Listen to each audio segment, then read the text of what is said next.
Nous sommes en pleine nuit et Vesna Vulovic, dont nous allons vous raconter la terrible histoire, vient d'ouvrir les yeux. Elle sent qu'elle a mal, terriblement mal partout, et que son corps est en morceaux. Et puis elle a très froid aussi. Les yeux encore embués, elle regarde autour d'elle en essayant d'identifier l'endroit où elle se trouve. Mais en vain, car tout semble obscur autour d'elle. Elle se rend compte soudain qu'elle est allongée sur une surface dure et froide car elle ne cesse de trembler. Ses frissons parcourent son corps tout entier et sont accentués par la douleur qui irradie ses bras, son dos, sa tête et différentes parties de son corps. Qu'est-ce qui a pu lui arriver et surtout, que fait-elle là dans cet endroit désert et obscur? Et pourquoi elle a si froid? Vesna ne le sait pas encore, mais elle se trouve sur une colline enneigée dans un village en Tchécoslovaquie et les températures sont inférieures à 0 degré Celsius. Elle ne s'en souvient pas non plus, mais il y a moins d'une heure seulement, elle se trouvait à bord d'un avion où elle était en train de remplir ses tâches comme hôtesse de l'air. Pendant qu'elle veillait au confort et à la sécurité des passagers, en leur offrant des boissons, des repas et des couvertures, l'avion a tout d'un coup explosé en plein vol. Et la jeune femme est tombée de l'appareil, faisant une chute de plus de 10 000 mètres d'altitude. Oui, je sais que c'est difficile à croire, mais elle vient de tomber de plus de 10 000 mètres. Et elle est encore vivante. Revenons quelques jours en arrière pour tout comprendre. Nous sommes le 26 janvier 1972.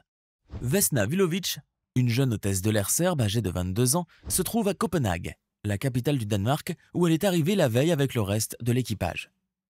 Le vol 367 de la compagnie aérienne nationale yougoslave Jet Airways, qui doit relier Stockholm, la capitale suédoise, à la ville de Belgrade, est programmé pour ce jour. 2 escales, dont une à Copenhague et l'autre à Zagreb, sont prévues durant ce vol long courrier. Mais tout cela n'a rien d'extraordinaire pour cette jeune hôtesse de l'air qui a commencé à travailler il y a 8 mois à peine pour la compagnie et qui est très passionnée par son métier. Celle-ci sait pourtant qu'elle ne devrait pas être sur ce vol-là. Tout est parti d'une simple erreur en fait. Vesna Vulovic a été confondue avec une autre hôtesse de l'air à cause de leur nom identique. Cependant, la jeune femme s'est plutôt réjouie de cette erreur. Elle qui a choisi de devenir hôtesse de l'air pour visiter Londres, Paris, Rome, et qui rêve de parcourir le monde et de visiter bien d'autres villes en exerçant son travail, a vu par là une belle occasion de visiter Copenhague et le Danemark, un pays qu'elle ne connaissait pas encore.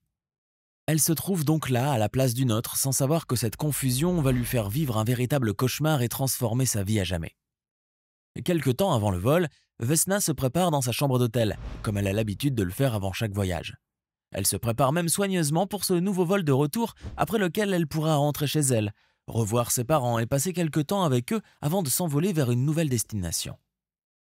Elle enfile donc son uniforme bleu turquoise, impeccablement repassé, porte ses chaussures à talons aiguilles et s'assure une dernière fois qu'elle n'a rien laissé dans sa chambre d'hôtel. Ses affaires ainsi que tous les achats qu'elle a effectués pour elle-même et pour sa famille sont bien rangés. Elle quitte donc l'hôtel avec sa valise et se rend avec ses collègues à l'aéroport de Copenhague. L'avion à bord duquel elle va embarquer, un McDonnell Douglas DC-9, a déjà décollé de l'aéroport de Stockholm à 13h30. Mais il n'est pas encore arrivé à la capitale danoise. Dans le terminal de l'aéroport, elle attend donc tranquillement avec les autres membres de l'équipage. L'avion arrive enfin, il est 14h30. Vesna regarde patiemment l'appareil se garer, puis les passagers et les membres de l'équipage débarquer. Quand tout à coup elle remarque quelque chose d'anormal. L'un des passagers, un homme, semble très nerveux et visiblement agacé. Mais Vesna n'est pas la seule à avoir remarqué cela. Même certains de ses collègues ont également noté l'état de cet homme qui est descendu à Copenhague. Bien que cela ne semble pas de bon augure, Vesna oublie vite cette personne et se prépare à monter dans l'avion avec le reste de l'équipage. Une nouvelle journée de travail vient de commencer pour elle et la jeune hôtesse de l'air se prépare à accueillir les premiers passagers avec son sourire habituel. Il est 15h15. L'avion de la Jet Airways décolle, avec à son bord 28 personnes, dont les membres de l'équipage. Assise sur son siège, Vesna regarde une dernière fois par le hublot les toits des bâtiments de la capitale danoise. Elle n'a pas eu le temps de faire du tourisme à Copenhague comme elle l'aurait voulu, mais ce n'est pas grave. Elle aura tout le temps de visiter la ville et d'y flâner pendant des matinées et des après-midi entiers, un autre jour peut-être, lorsqu'elle y reviendra. Quelques minutes sont passées depuis que l'avion a décollé. Alors que l'appareil vole déjà à une bonne altitude, elle détache sa ceinture de sécurité, se lève de son siège et s'apprête à commencer son travail. Elle connaît déjà par cœur la liste des tâches qu'elle doit réaliser à bord de l'appareil, mais avant tout elle doit veiller au confort des passagers. Ces derniers lui réclament des couvertures car il fait très froid.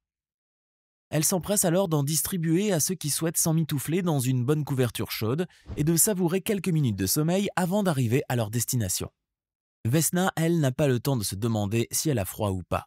C'est à peine si elle peut échanger un mot ou deux avec l'un ou l'une de ses collègues qui s'affaire déjà à la préparation des plateaux repas qu'elle va bientôt distribuer. Elle s'empresse alors d'enfiler son tablier et de se mettre derrière le chariot de nourriture qu'on vient de garnir, quand tout à coup elle ressent un malaise et sent qu'elle va s'évanouir. Elle ignore alors qu'une catastrophe aérienne se prépare et que la cabine vient de se dépressuriser. Piégée par le chariot de nourriture dans le fuselage de l'avion, elle ne voit pas non plus les autres membres de l'équipage et les passagers sauter hors de l'avion alors que ce dernier vient de se couper en trois, déchiqueté par une explosion au niveau de la soute à bagages. Une mallette piégée aurait été placée dans la soute à bagages et aurait explosé moins d'1 heure après le décollage de l'avion. Il est alors 16h01.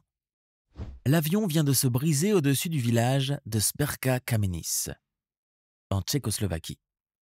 Vesna vient d'ouvrir les yeux, mais elle ignore où elle se trouve. Son regard est fixé sur le paysage noir et blanc qui l'entoure. Elle a froid, elle a mal partout, et une douleur lancinante lui déchire la tête, le dos et le bassin, et lui fait pousser des cris que personne ne peut entendre, car elle semble perdue. Rien ni personne autour d'elle. Que fait-elle là, perdue au beau milieu de nulle part? Et pourquoi a-t-elle si mal? Elle ne se rappelle de rien malheureusement, et elle ne sait pas qu'elle vient de faire une chute de plus de 10 000 mètres de son avion en tombant sur une montagne enneigée. Soudain, un homme, un villageois, entend les cris de la jeune femme et se précipite vers la source du bruit. Il découvre alors, à sa grande horreur, la jeune hôtesse de l'air au milieu des décombres de l'avion. Son uniforme est tout taché de sang. Ses chaussures sont dépourvues de leurs talons aiguilles et l'état de la jeune femme lui paraît très inquiétant. Mais cet homme qui s'appelle Bruno Honk est un ancien médecin qui a servi pendant la Seconde Guerre mondiale et qui sait parfaitement ce qu'il faut faire dans ce genre de situation. Lorsqu'il découvre l'état grave de la jeune femme et mesure l'ampleur de la catastrophe, il s'empresse d'appeler les secours. C'est lui qui réussira à maintenir Vesna en vie jusqu'à l'arrivée des secours. Vesna est emmenée dans un hôpital de Prague où elle est auscultée par les médecins. Sa survie tient du miracle. D'après les enquêteurs, Vesna a eu beaucoup de chance de se retrouver piégée dans le fuselage, car cette partie de l'avion a fini par tomber sur un flanc de montagne qui était fortement boisé et recouvert d'une épaisse couche de neige, ce qui a grandement amorti l'impact de la chute. D'autre part, l'hypotension artérielle dont souffrait Vesna aurait joué en sa faveur car cela l'a aidé à s'évanouir très rapidement après que la cabine se soit dépressurisée et a empêché son cœur d'éclater à l'impact. Qui aurait dit que cette maladie qui aurait pu empêcher Vesna Vulović d'exercer le métier de ses rêves l'a finalement sauvée? Or, si Vesna a eu la chance de survivre à cet accident d'avion, le diagnostic médical est quant à lui terrible. En effet, la jeune hôtesse de l'air a subi une fracture du crâne ainsi qu'une hémorragie cérébrale qui la font plonger dans le coma. Après plusieurs jours d'inconscience, Vesna ouvre enfin les yeux. Elle ne sait pas où elle est, mais elle voit ses parents penchés sur elle. Ils ont tous les deux l'air inquiets et les traits fatigués. Mais Vesna oublie vite tout cela car elle-même, elle a mal, terriblement mal partout. Elle comprend alors qu'elle se trouve dans une chambre d'hôpital et qu'il lui est arrivé quelque chose, un accident peut-être, mais elle n'a pas le moindre souvenir. Sa mémoire lui fait grandement défaut, mais soudain elle éprouve le besoin de fumer, alors elle demande une cigarette. Ce sera la première chose qu'elle demandera après son réveil. Au début, les médecins ont du mal à croire que Vesna Vulović ait pu survivre à son terrible accident et qu'elle soit encore parmi les vivants. Mais à vrai dire, le calvaire ne fait que commencer pour la jeune femme. En faisant une chute de plus de 10 000 mètres de l'avion, Vesna s'est cassé les 2 jambes, le bassin, plusieurs côtes ainsi que 3 vertèbres. Elle ne peut plus sentir ses membres inférieurs car ses nombreuses fractures et blessures ont fini par lui paralyser la partie du corps sous la taille. Et comme si cela ne suffit pas, la jeune femme souffre également d'une amnésie totale de l'heure qui a précédé la catastrophe. Que s'est-il passé à bord de l'avion? Elle l'ignore. Elle n'a pas le moindre souvenir de l'accident et tout ce qui lui reste en mémoire, c'est le moment où elle était en train d'accueillir les passagers à bord de l'avion. Elle finit cependant par apprendre pour l'accident 2 semaines après qu'il se soit produit, en lisant un titre de journal. C'est le choc alors, et le début d'une véritable descente aux enfers qui va durer plusieurs mois jusqu'en juin 1972. Son hospitalisation se poursuit à Belgrade, où elle subit de nombreuses opérations chirurgicales destinées à lui faire retrouver la capacité de bouger ses membres, puis dans une station balnéaire au Monténégro. Mais il reste un problème à résoudre. Le syndrome de culpabilité du survivant dont elle souffre continuellement. La jeune femme, seule survivante de cette catastrophe aérienne parmi les 28 passagers et membres d'équipage qui se trouvaient sur cet avion, a du mal à se défaire de son sentiment de culpabilité et s'en veut de continuer à vivre, alors que tous les membres de l'équipage et les passagers ont péri dans cet accident. Elle revoit encore les visages de ses collègues qui insistaient pour qu'elle fasse avec eux du shopping dans la capitale danoise.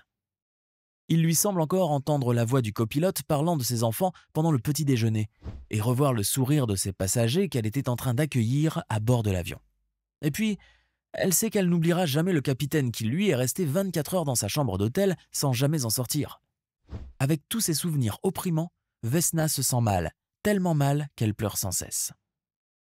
Presque 10 mois après sa chute de l'avion, Vesna réapprend enfin à marcher. Elle recouvre petit à petit sa santé physique malgré son boitement permanent dû à des problèmes au niveau de sa colonne vertébrale. La période de sa convalescence a été relativement courte. Vesna a en effet réussi à récupérer très vite. Cette récupération, elle la lie surtout au régime alimentaire qu'elle suivait lorsqu'elle était encore une enfant. Pour elle, manger du chocolat, des épinards et de l'huile de poisson pendant son enfance l'aurait aidée à vite récupérer. Et puis, elle va beaucoup mieux moralement. En effet, elle a réussi à se défaire peu à peu de son sentiment de culpabilité, non pas en suivant une thérapie, mais en se tournant vers la religion. Plusieurs mois ont passé après cet accident qui a transformé sa vie, mais Vesna est devenue plus optimiste que jamais. En septembre 1972, elle souhaite reprendre son travail comme hôtesse de l'air au sein de la JAT. Mais la compagnie aérienne yougoslave lui propose plutôt un travail de bureau comme agente de fret. La page est tournée, ou presque, pour Vesna, qui détient le record du monde pour avoir survécu à la plus haute chute sans parachute. Elle, qui ne se rappellera jamais de cet accident qui a failli lui coûter la vie, ni du moment où elle a été sauvée, n'a pas peur de l'avion et n'hésite pas à le prendre. Elle est devenue une célébrité et une héroïne nationale. La vie semble lui sourire à nouveau. N'oubliez pas de partager cette histoire si vous voulez plus d'histoires comme celle-ci et de cliquer ici pour une nouvelle vidéo.